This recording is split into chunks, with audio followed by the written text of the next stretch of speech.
no de este mundo. Siempre he encontrado este mundo un poco hostil. A la sociedad no le gustan las cosas que van en contra de su grano y ser cristiano, incluso en una nación cristiana, parece molestar a la gente de la manera incorrecta.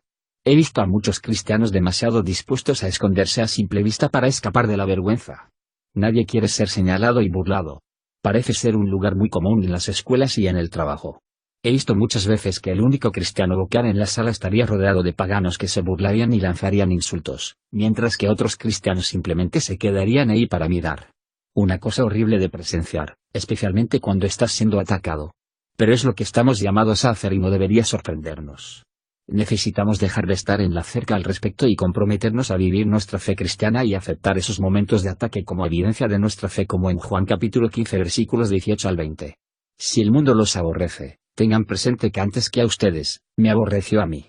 Si fueran del mundo, el mundo los amaría como a los suyos. Pero ustedes no son del mundo, sino que yo los he escogido de entre el mundo. Por eso el mundo los aborrece. Recuerden lo que les dije, ningún siervo es más que su amo. Si a mí me han perseguido, también a ustedes los perseguirán.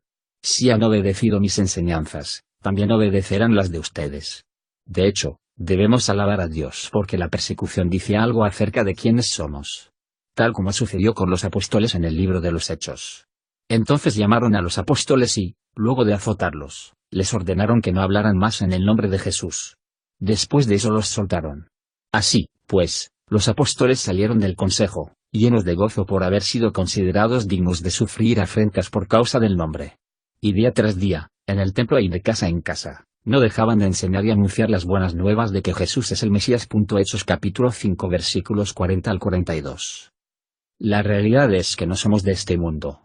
Hemos sido llamados a salir de él con una misión particular. Hasta la muerte, o el rapto, lo que ocurra primero, nuestra misión es estar en este mundo que nos despreciará, pero no de este mundo. La Biblia dice que, fundamentalmente, estamos en desacuerdo con el sistema de este mundo.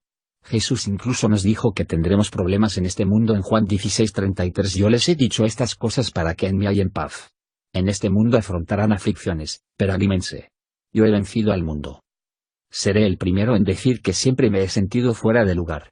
Nunca pertenecí realmente a ninguna parte y, por supuesto, este sentimiento general siempre ha variado en varios grados según las circunstancias. Me alegra haber sido llamado por la gracia de Dios. Espero un mejor hogar. Un hogar celestial. Una casa que no se parece en nada a este lugar. A lo largo de los años he trabajado en los servicios de seguridad y en la salud mental. Ciertamente he visto más que mi parte de cosas horribles. No creerías las cosas que las personas se hacen a sí mismas y a las demás por desesperación o por pura maldad. Si puedo estar abierto por un momento. Algunas de esas cosas, a veces, todavía me mantienen despierto por la noche. Decir que siempre he logrado mantenerme completamente limpio e inocente durante toda mi carrera sería engañoso. La inactividad sigue siendo una decisión y seguir a aquellos que están sobre ti, aunque lo sabes mejor, no elimina ninguna culpa. Mi punto es este. Cuando salga de su casa, ya sea en el trabajo, la iglesia, la tienda o donde sea, todos debemos tomar una decisión consciente sobre cómo vamos a responder a un mundo que nos confrontará con opciones éticas. Cada uno de nosotros tiene que decidir. ¿Apoyarás a Dios y su llamado o cederás ante tus miedos y las demandas de este mundo? Si eliges ser complaciente, no se sorprenda de que algún día se volverá indiferente y enojado. Es una elección que hacernos todos los días. Algunos días llegas a casa victorioso y otros días llegas a casa sintiéndote derrotado. En el campo de seguridad se llama dejar caer la pelota. Es donde te pillas desprevenido y no estás jugando tu juego a. Eres más culpable. Le pasa a todos, en todas partes. El truco es lamerte las heridas y cuidar tu ego magullado y estar decidido a pelear la buena batalla mañana. Nunca te rindas. ¿Sabías que Jesús oró por ti y por mí? Incluso antes de nuestro nacimiento, Jesús nos tenía en mente. Él oró por nosotros en Juan 17 versos 15 a 19. No te pido que los quites del mundo, sino que los protejas del maligno. Ellos no son del mundo, como tampoco lo soy yo. Santifícalos en la verdad, tu palabra es la verdad. Como tú me enviaste al mundo, yo los envío también al mundo. Y por ellos me santifico a mí mismo, para que también ellos sean santificados en la verdad. Las personas que están perdidas y de este mundo intentan encontrar respuestas a las preguntas de la vida y tratan de encontrar significado y propósito. Como cristiano, estoy completamente convencido de que estamos hechos para Dios. Por el bien de su nombre y propósito, pero no tome mi palabra por eso. En Efesios 2 versículo 10 dice: porque somos hechura de Dios, creados en Cristo Jesús para buenas obras, las cuales Dios dispuso de antemano a fin de que las pongamos en práctica. Las personas que no conocen a Dios buscan significado en filosofía y política, pero están buscando en los lugares equivocados. Veamos un ejemplo de filosofía. Una pregunta que la gente mira es: ¿podemos ser buenos sin Dios? Es una buena pregunta y ha sido debatida durante mucho tiempo. Examinemos realmente esta pregunta y la separemos para ver lo que realmente está preguntando. Primero, definamos bueno. Según el diccionario, el bien se define como lo que es moralmente correcto, justicia. Entonces, ¿podemos ser morales sin Dios? Entonces, ¿podemos ser justos sin Dios? Quienes no tienen fe en nada más que en la naturaleza, señalan y dicen que todo lo que es natural es moralmente correcto. Me parece una afirmación realmente extraña. De hecho, desafiaría que este punto de vista sea más útil como excusa para hacer el mal. Por ejemplo, en la naturaleza se encuentran cosas como violación, infanticidio, el asesinato de bebés, asesinato, por el simple hecho de matar, tortura, robo y mucho más en el reino animal. Cosas contra las que nosotros, como humanos, tenemos leyes en contra porque encontramos que una sociedad basada en estas cosas es una sociedad injusta. También quisiera señalar el hecho de que somos los únicos seres en la creación de Dios que tienen que tener una ley moral. Que los seres humanos son, por naturaleza, tan autodestructivos y socialmente destructivos que Dios necesitaba darnos un código moral a seguir. Entonces, ¿por qué somos nosotros los humanos los que necesitamos un código moral y no los animales? Sencillo. Primero, los animales nunca cayeron en desgracia. No tienen conocimiento del bien o del mal. Son amorales. En segundo lugar, los animales tienen uno o dos de los rasgos anteriores. Nosotros, como humanos, los tenemos todos y lo hacemos muy bien y por puro placer que proviene de un corazón malvado. Nos regocijamos en nuestra naturaleza de pecado. Jesús en Marcos 7 versículos 20 al 23. También decía, lo que sale del hombre, eso es lo que contamina al hombre.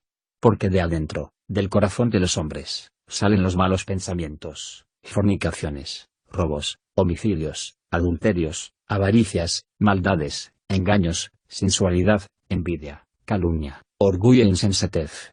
Todas estas maldades de adentro salen, y contaminan al hombre. La siguiente parte de la pregunta parece explicarse por sí misma. ¿Podemos ser morales sin Dios? Dios nos dio la ley.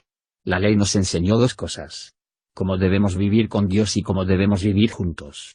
¿Sabía que los primeros 5 de los 10 mandamientos se refieren a nuestra relación con Dios y los últimos 5 se refieren a nuestra relación con otros seres humanos? Jesús lo resumió así en Marcos. Jesús respondió, el más importante es: escucha, Israel, el Señor nuestro Dios, el Señor uno es, y amarás al Señor tu Dios con todo tu corazón, y con toda tu alma, y con toda tu mente, y con toda tu fuerza. El segundo es este: amarás a tu prójimo como a ti mismo. No hay otro mandamiento mayor que estos. Marcos 12 29 al 31. Realmente es una pregunta interesante si lo piensas. ¿Podemos ser buenos sin Dios? ¿Por qué te importa si eres bueno si no crees en Dios? ¿O por qué tratarías de ser bueno si no tienes miedo de responder a un poder superior?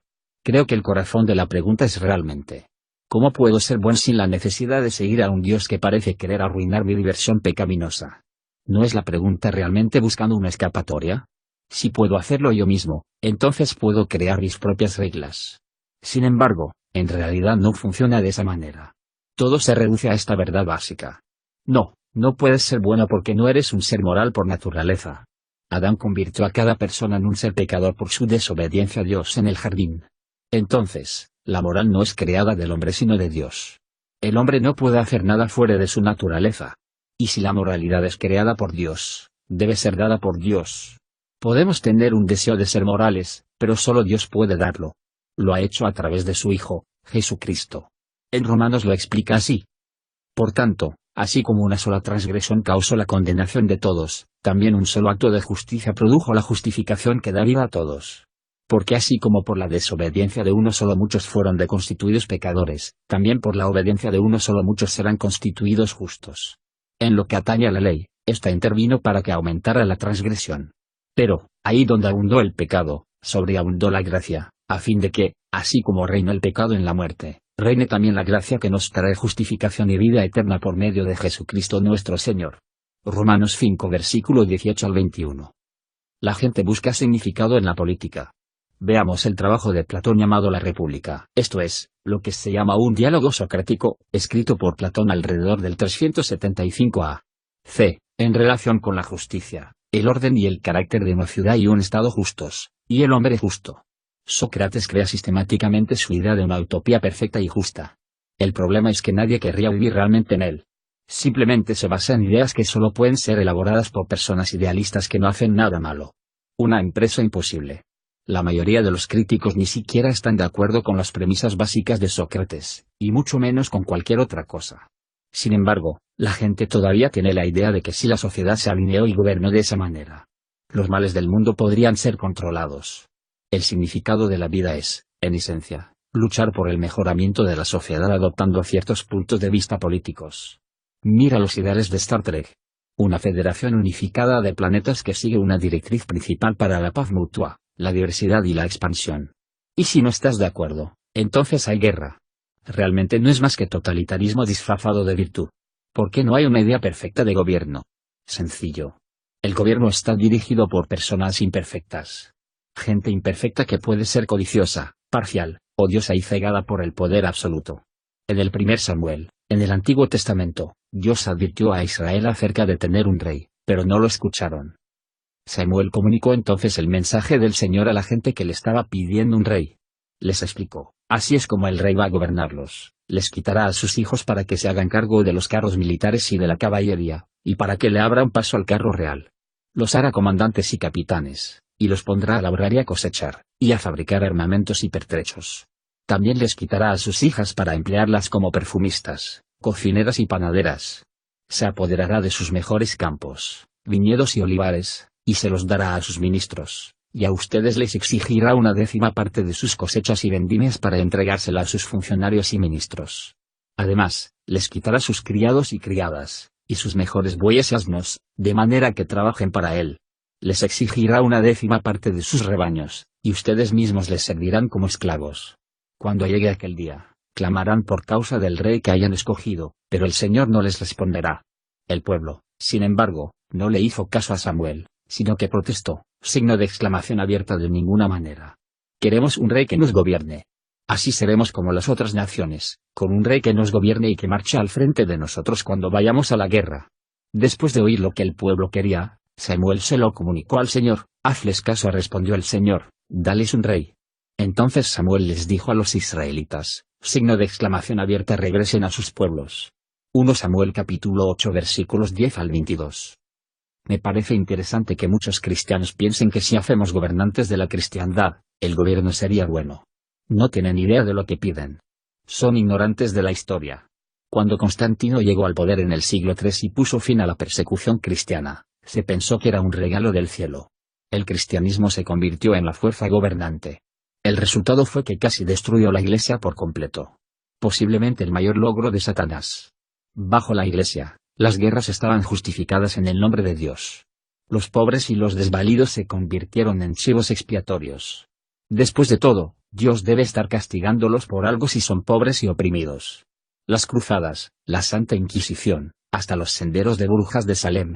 Los cristianos recuerdan la persecución de los romanos con seguridad. La muerte por la fe era un lugar tan común que se llamaba bautismo de sangre. Los cristianos fueron encendidos y utilizados como velas vivas, o alimentados con leones para entretenimiento, crucificados y torturados de la manera más horrible. Ahora echemos un vistazo a los gobiernos donde la Iglesia era el órgano rector. Se nos ocurrieron nuevas formas de torturar a las personas. No tengo dudas de que la tortura bajo el dominio cristiano cobró más vidas y, en muchos sentidos, rivalizó y superó los horrores de los romanos.